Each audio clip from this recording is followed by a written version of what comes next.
Selamat datang di pelajaran Hayat Alkitab yang dipersembahkan oleh Yayasan Perpustakaan Injil. Witness Lee, seorang hamba Tuhan selama lebih dari 7 dekade, mencapai puncak ministrinya dengan pelajaran Hayat. Sebuah eksposisi dari seluruh Alkitab, kitab demi kitab, yang dia rampungkan dalam 21 tahun. Pelajaran Hayat ini adalah dasar dari program kita hari ini dan mencakup beberapa kutipan singkat dari berita-berita yang disampaikan secara lisan oleh Witness Lee. Mari kita bergabung dengan program hari ini. Di dalam kitab 1 Korintus, kita diberitahu secara spesifik dan jelas bahwa setiap orang percaya di sepanjang perjalanan hidup mereka di bumi terlibat dalam pekerjaan pembangunan. Bagaimana kita membangun, apa yang kita bangun, dan bahan apa yang kita pakai untuk membangun adalah pertanyaan yang sangat penting yang harus kita selidiki di sepanjang perjalanan hidup kita di bumi ini. 1 Korintus 3 ayat 10-11 memberitahu kita dengan sangat jelas, yaitu, tetapi tiap-tiap orang harus memperhatikan bagaimana ia harus membangun di atasnya.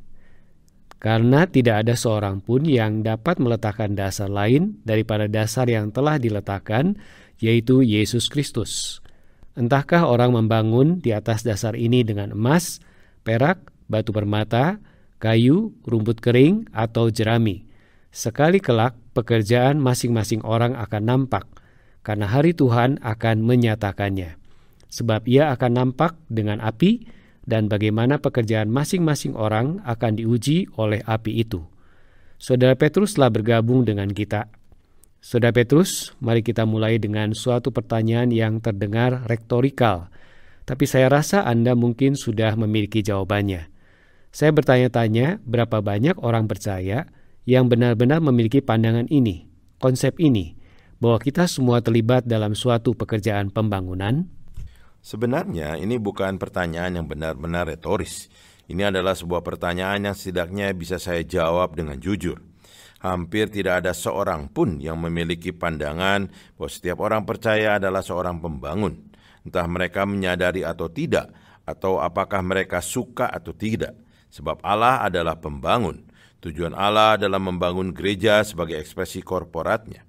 Kita diselamatkan untuk tujuan ini, dan kehidupan Kristiani mencakup pembangunan, baik dengan bahan-bahan yang tepat ataupun dengan bahan-bahan yang akan terbakar oleh api. Dan menurut perasaan pribadi saya, Saudara Aldo, hanya sedikit orang yang menanggapi perkara ini dengan serius, dan sangat sedikit yang benar-benar peduli dengan sasaran Allah, yaitu bangunan Allah. Bahkan lebih sedikit lagi orang yang memberi perhatian secara serius pada bahan-bahan yang akan mengalami pengujian oleh api untuk mendapatkan upah atau pahalanya. Padahal ini merupakan salah satu bagian yang paling penting di dalam perjanjian baru. Di dalam ayat-ayat tadi kita memiliki Kristus sebagai satu-satunya pondasi. Kita juga memiliki Allah Tritunggal yang telah kita alami sebagai bahan-bahan bangunan yang tepat. Kita juga melihat pengujian di masa yang akan datang atas pekerjaan kita semua. Dan berdasarkan hasilnya kita akan menerima upahnya. Walaupun demikian, sedikit sekali orang Kristen yang memberi perhatian kepada perkara ini dibandingkan dengan berbagai hal yang hari ini menduduki mereka. Kurang sekali pemahaman yang tepat tentang 1 Korintus pasal 3. Karena itu kita benar-benar memerlukan pencerahan dari Tuhan dan kasih karunia-Nya untuk memberi kita kesan yang sangat dalam mengenai makna yang penting dari butir-butir utama di dalam 1 Korintus pasal 3. Meskipun kita acuh tak acuh atas perkara ini, kita tetap memiliki tanggung jawab atas perkara ini.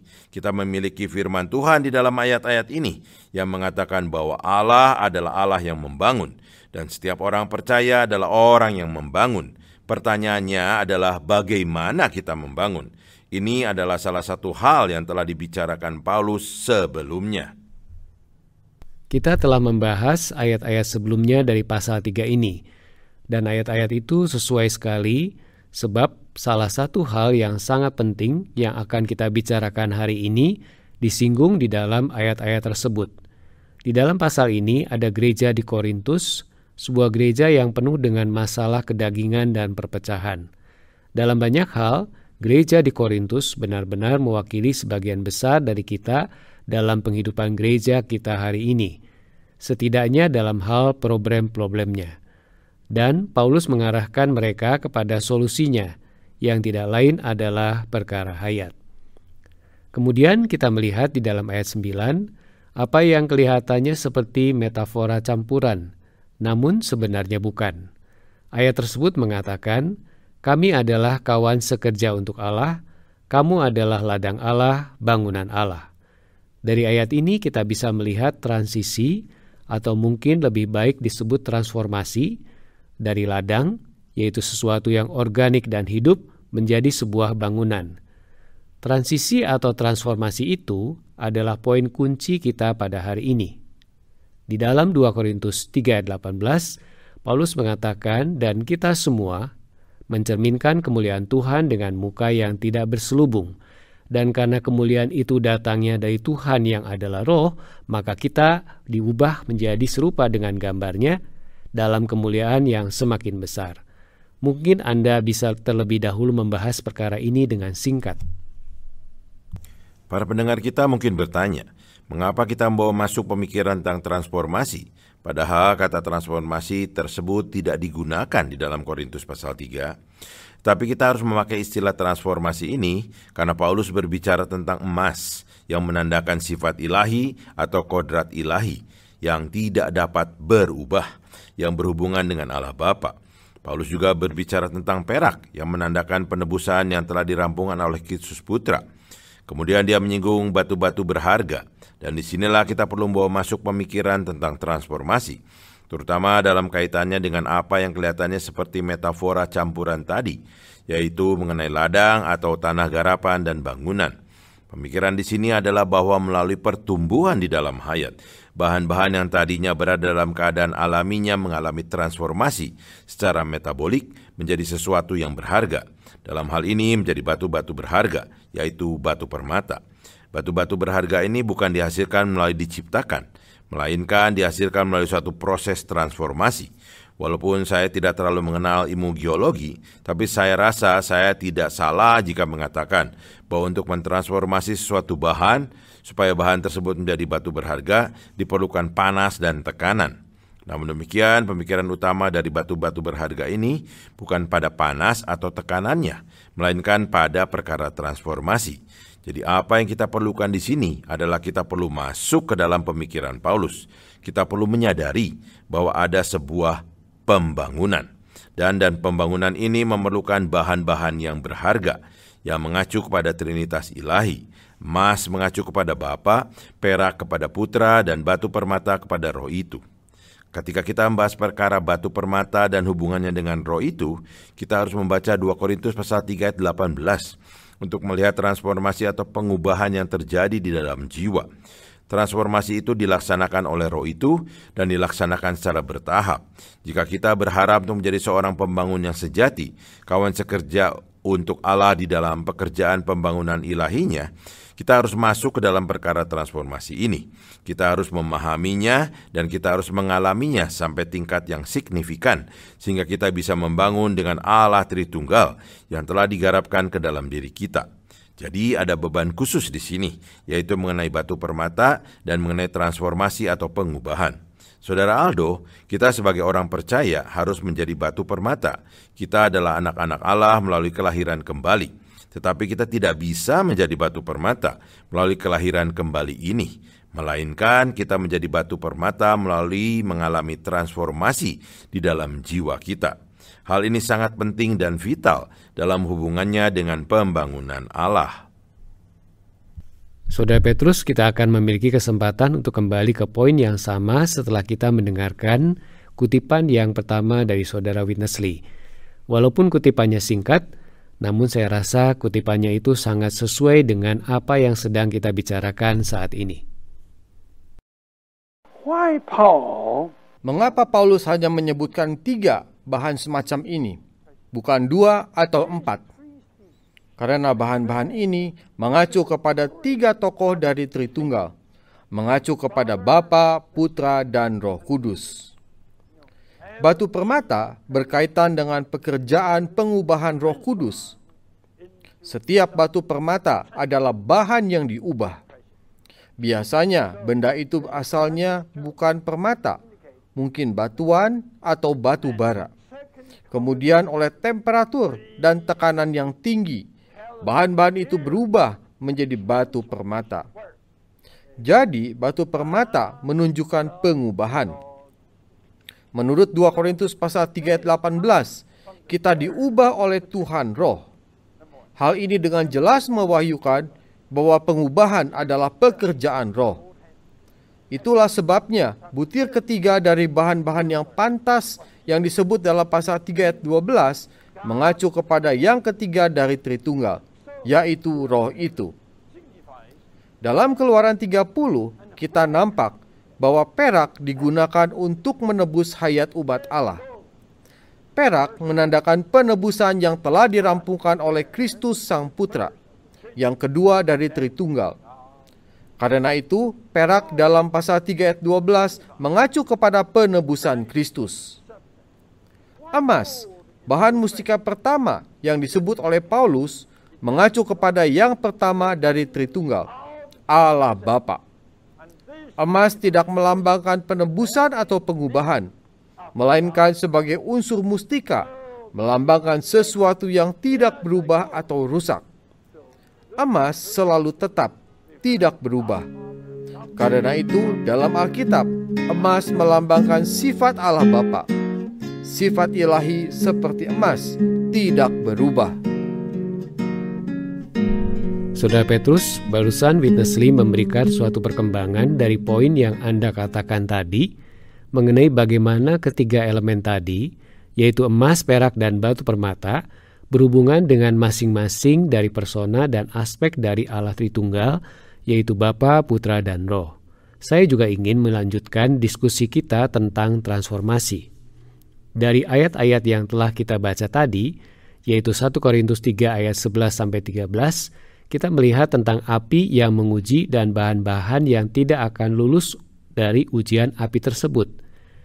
Tentunya, kita orang-orang percaya sudah beroleh selamat. Jadi, bukan keselamatan yang sedang dibicarakan Paulus, melainkan pekerjaan kita. Apa yang kita bangun belum tentu bisa melewati ujian tersebut. Apa yang kita bangun itu pasti tidak akan lulus ujian jika belum melewati proses yang Anda jelaskan tadi, yaitu proses transformasi atau pengubahan. Mungkin Anda sudah tahu bahwa saat ini ada satu jenis Injil yang populer dan beberapa orang menyebutnya Injil Kemakmuran. Singkatnya, Injil Kemakmuran ini adalah seperti ini. Jika kita menaati Allah, jika kita setia kepada Allah, maka hidup kita akan diberkati secara materi, secara lahiriah. Kehidupan kita akan diberkati dan semua pekerjaan kita akan lancar.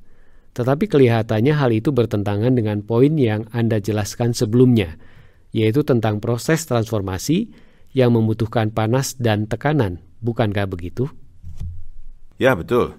Dan terus terang saja, orang-orang yang terpikat dengan ajaran semacam ini adalah orang-orang yang telah menyia-nyiakan waktu mereka. Mereka tidak mau memberi kesempatan kepada roh itu untuk bergerak dalam diri mereka, untuk mentransformasi atau mengubah mereka bagi bangunan Allah. Transformasi atau pengubahan adalah suatu proses yang bertahap, yang melibatkan pekerjaan roh itu baik di dalam diri kita maupun di dalam lingkungan kita. Transformasi ini tidak akan bisa tercapai tanpa adanya sejumlah kesulitan dan penderitaan. Memang begitulah adanya. Jika kita ingin ditransformasi atau diubah, kita perlu melewati sejumlah situasi yang bisa dipakai oleh roh itu, yang berhuni di dalam kita untuk mengubah secara nyata susunan jiwa kita. Cara lain untuk melihat hal ini adalah untuk melalui pertimbangkan pengalaman dan situasi Paulus.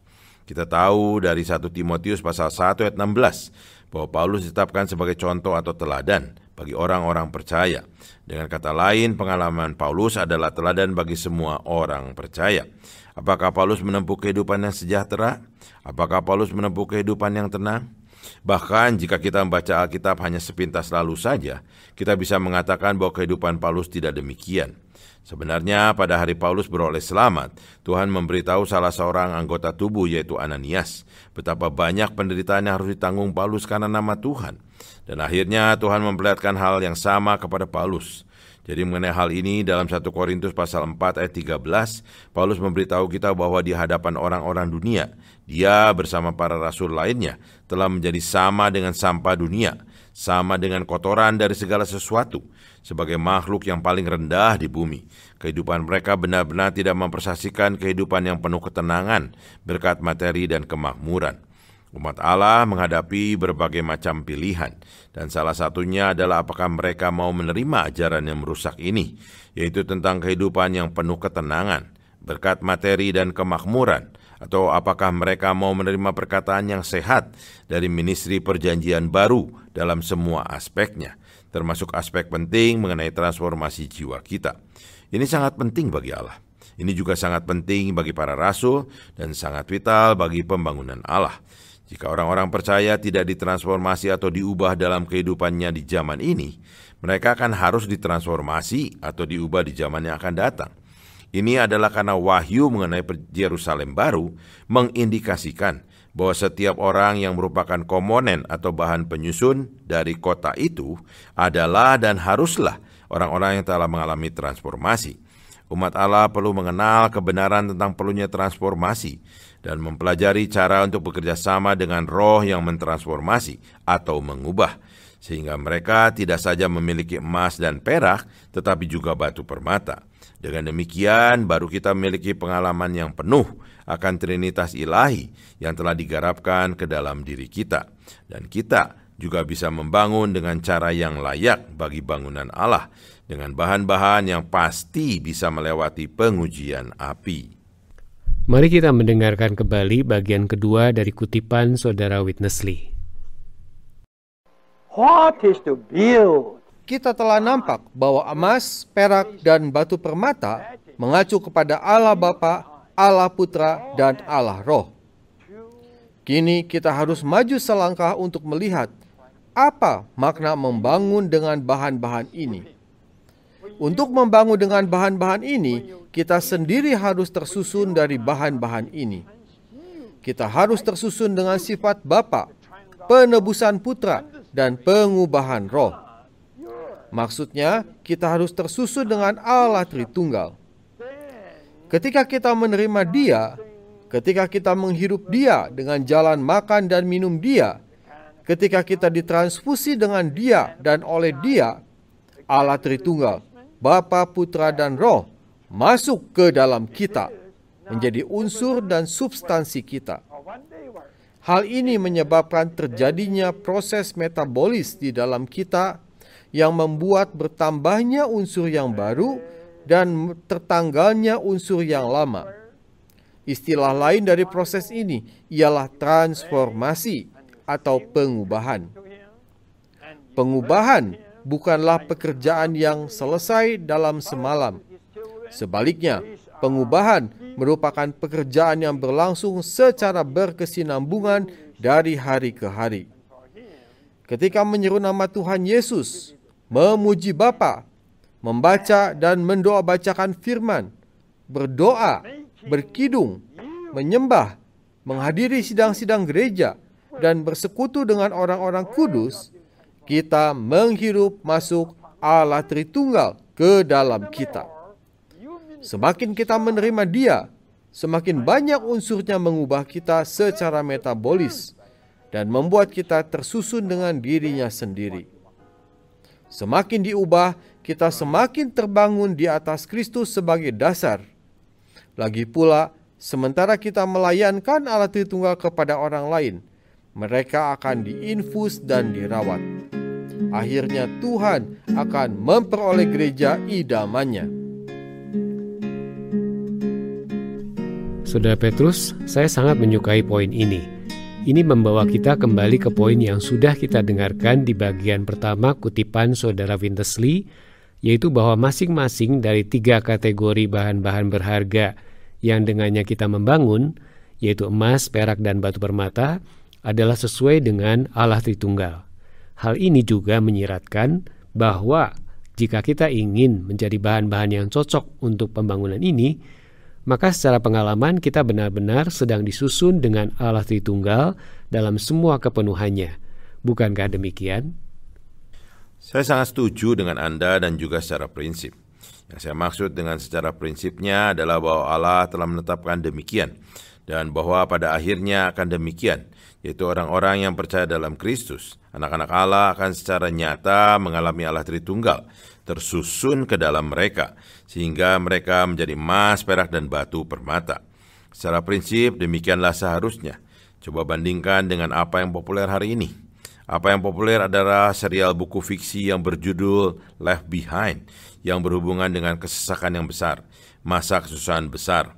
Yang populer lainnya adalah mujizat-mujizat, tanda-tanda, dan keajaiban-keajaiban.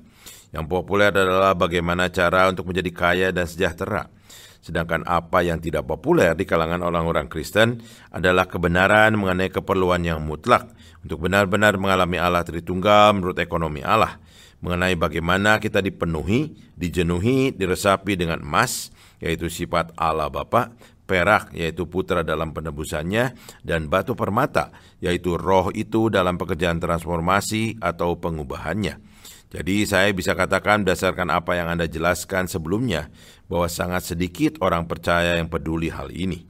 Bahkan setelah mereka mendengarkan program seperti ini yang berbicara mengenai keperluan mendesak untuk mengalami transformasi atau pengubahan dalam jiwa kita, hanya sedikit orang Kristen, yaitu orang-orang Kristen yang dengan sepenuh hati mencari Tuhan, yang akan tertarik untuk mengejar pengalaman transformasi ini. Bagaimanapun juga saya merasa tenang ketika melihat bagian akhir dari Alkitab, dan ketika melihat bagian akhir dari segmen ini. Pada akhirnya Tuhan akan mendapatkan apa yang Dia inginkan. Allah ingin mendapatkan sebuah bangunan, sebuah bait yang menjadi ekspresi korporat dari dirinya sendiri. Bangunan ini adalah manusia korporat yang terdiri dari orang-orang percaya di dalam Kristus, yaitu orang-orang yang ke dalam mereka Allah Tritunggal telah digarapkan. Akhirnya Tuhan akan mendapatkan bangunan ini. Dan sekali lagi saya katakan, pada akhirnya kita tidak akan memiliki istana surgawi untuk kenikmatan atau kepuasan kita, melainkan Allah lah yang akan mendapatkan bangunan rohaninya untuk kenikmatan dan kepuasannya. Untuk tujuan inilah kita berkomitmen dalam ministry ini. Dan mengenai apa-apa yang menjadi beban kita di dalam program ini, saya ingin menyampaikan undangan kepada orang-orang dengan serius mencari Tuhan. Maukah Anda datang kembali kepada firman dalam 1 Korintus pasal 3? Maukah Anda memanfaatkan bahan-bahan ministry yang telah ditawarkan kepada Anda? Merenungkan kembali di hadirat Tuhan apa artinya membangun dengan emas, perak, dan batu permata? Perkataan yang kami sampaikan kepada Anda adalah berdasarkan perkataan Paulus kepada kita semua, yaitu supaya kita membangun dengan bahan-bahan ini. Ini berarti kita membangun rumah rohani Allah dengan Allah Tritunggal yang telah kita alami. Allah Tritunggal yang telah dan masih terus digarapkan ke dalam diri kita. Supaya seseorang bisa membangun dengan emas, perak, dan batu permata, Allah perlu terbangun ke dalam dirinya. Hanya orang-orang seperti itu dan juga pekerjaan mereka yang bisa bertahan dari ujian api, sehingga mereka bisa menerima pahala. Banyak hal yang harus kita pikirkan dan banyak hal yang harus kita pertimbangkan. Saudara Petrus, saya harap saya berbicara tidak hanya secara prinsip, tetapi saya juga berbicara dalam iman setelah hari-hari yang saya lewati, di mana di dalam hari-hari itu saya mengalami sedikit panas dan sedikit tekanan, tapi tidak terlalu banyak mengalami kemakmuran. Di dalam iman, kita mengalami Allah Tritunggal hari demi hari. Tidakkah demikian? Saya rasa demikian. Saya mengamininya. Saat Anda berkata kita mengatakan ini dengan iman, itu berarti kita tidak bersandar pada diri kita sendiri dan pada apa yang bisa kita lakukan. Seluruh sandaran kita adalah pada Allah yang hidup, yang terus bekerja sampai pada akhirnya mendapatkan apa yang Dia inginkan. Saudara Aldo, panas dan tekanan yang kita alami hari ini tidak akan menjadi sia-sia. Benar sekali. Baiklah, saya juga akan menerimanya dalam iman. Terima kasih, Saudara Petrus, atas persekutuan Anda. Dan saya ingin memberitahu para pendengar semua, terutama mereka yang hatinya telah tergerak setelah mendengar persekutuan tadi, Anda dapat menghubungi kami di www.pelajaranhayat.com. Jika Anda memiliki kedambaan untuk melihat kembali poin-poin yang penting dan dalam dari persekutuan kita di bawah terang firman Tuhan dan di bawah terang dari bahan-bahan ministry yang telah kami sediakan untuk Anda dapat menghubungi kami melalui www.pelajaranhayat.com. Saya Aldo bersama Saudara Petrus mengucapkan terima kasih banyak.